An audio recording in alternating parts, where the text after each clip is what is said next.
Hi everyone, my name is Bernice with Nursing Through Art, and in this video we will learn about nephron physiology while drawing a nephron using Procreate. So I previously posted a video explaining kidney disease, which I will link here for you. So let's get started. Before we start drawing, we'll talk about some objectives. The nephrons are located in the renal cortex and they go into the renal medulla. They are the functional units of the kidney, and they are responsible for filtering blood and for the formation of urine. So some of the terms that we'll go over is filtration, reabsorption, secretion, and excretion, which all are happening in the nephron. Blood enters the nephron through the afferent arteriole. Remember that the renal artery is bringing in already oxygenated blood that now needs to be cleaned. So this blood reaches a network of capillaries, which I'm drawing here. So this structure is called the glomerulus. And the pressure here is high, and this pressure forces water, ions, glucose, and amino acids out of the blood into the Bowman's capsule. This will form a filtrate, and then this filtrate will become urine. So what happens to the blood that's filtrated and not becoming a filtrate? So this blood is going to leave the glomerulus via the afferent arteriole. And then this arteriole will form peritubular capillaries, which will surround the nephron and will aid in further reabsorption and secretion, which we will go over. It's important to note here that larger molecules such as proteins and red blood cells remain in the bloodstream, and they should not be present in the urine that's created. The filtrate will leave Bowman's capsule and go into the proximal convoluted tubule, or PCT. This is where reabsorption and secretion will start to happen. So what is the difference between reabsorption and secretion? So these terms are often confused with one another. Reabsorption, well, for one, it's called reabsorption because initial absorption already happened in the small intestine. After food was ingested, solutes were absorbed from the small intestine into the bloodstream. So we'll use arrows here to indicate where things are moving to and from. So reabsorption is referring to solutes going from the proximal convoluted tubule, or I'll just say the PCT, into the bloodstream. What is being reabsorbed here? Well, glucose, amino acids, and ions like sodium, potassium, and bicarbonate. Remember that the kidneys are constantly maintaining homeostasis. They are deciding what to keep and how much to keep to maintain balance. Secretion in the PCT. This is where substances are moving into the tubule from the bloodstream, as you can see by the arrows here. So these substances are like hydrogen ions and certain drugs like antibiotics and diuretics. So they are secreted, again, brought in from the bloodstream to the PCT to maintain pH balance and remove toxins from the bloodstream. The next structure that we'll talk about is the loop of Henle. First, we'll talk about the descending limb and then the ascending limb. The loop of Henle is looping down into the renal medulla, and the renal medulla has a hypertonic environment, which is more salty.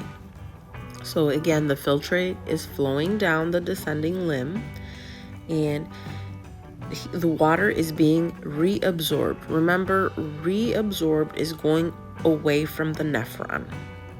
So the water is going into the surrounding medullary tissue. So why is the water moving out? Because of osmosis. So remember, water wants to be where the party is at, which it wants to follow the salt. And the descending limb is highly permeable to water, but not to salt. And before we keep going here, I just want to say I hope you're enjoying this video, whether you're finding the information educational or you like art. And if you do, I hope that you like, share, and subscribe to my channel, Nursing Through Art. The ascending limb. So because most of the water left at the descending limb, when it reaches the ascending limb, the filtrate is highly concentrated. The ascending limb is also thick, and unlike the descending limb, it is not permeable to water, so water cannot move across its membrane. But other solutes can, mainly sodium, chloride, potassium, and some calcium and magnesium. They're all being reabsorbed, again being pulled away from the nephron. Why is reabsorption of water and solutes happening? Well, because the kidneys are maintaining homeostasis. And in order to have balance, they have to decide what needs to go and what needs to stay. The filtrate will then make it into the distal convoluted tubule, or DCT. It's called distal because it is the furthest away from the glomerulus, and fine-tuning will happen here of reabsorption and secretion. So as the filtrate enters the DCT, hormones like aldosterone will regulate reabsorption of sodium and water. And then the parathyroid hormone will regulate the reabsorption of calcium and bicarbonate, all in efforts to balance the pH in our blood. Secretion in the DCT will hear potassium and hydrogen ions are going to be secreted. And again, secreted means going into the tubule from the bloodstream. The filtrate will then go from the DCT into the collecting duct. And in the collecting duct, the filtrate is officially now called urine.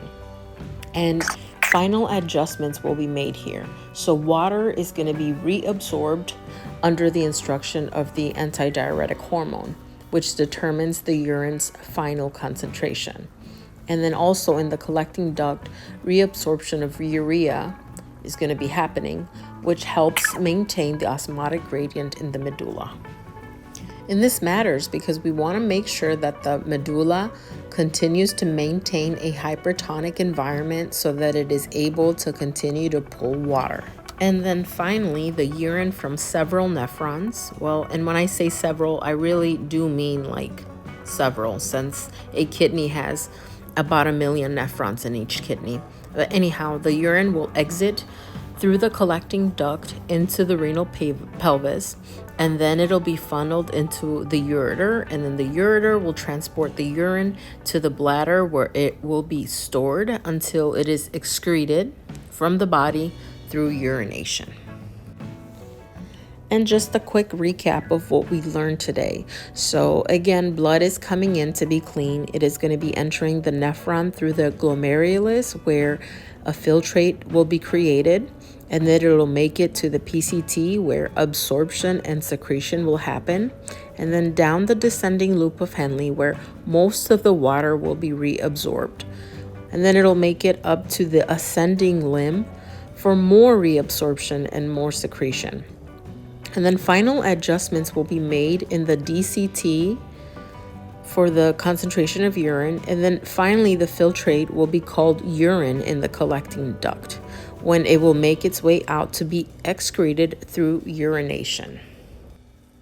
I hope that you enjoyed watching this video. And if you did, please make sure to like, share, and subscribe. Thank you for watching.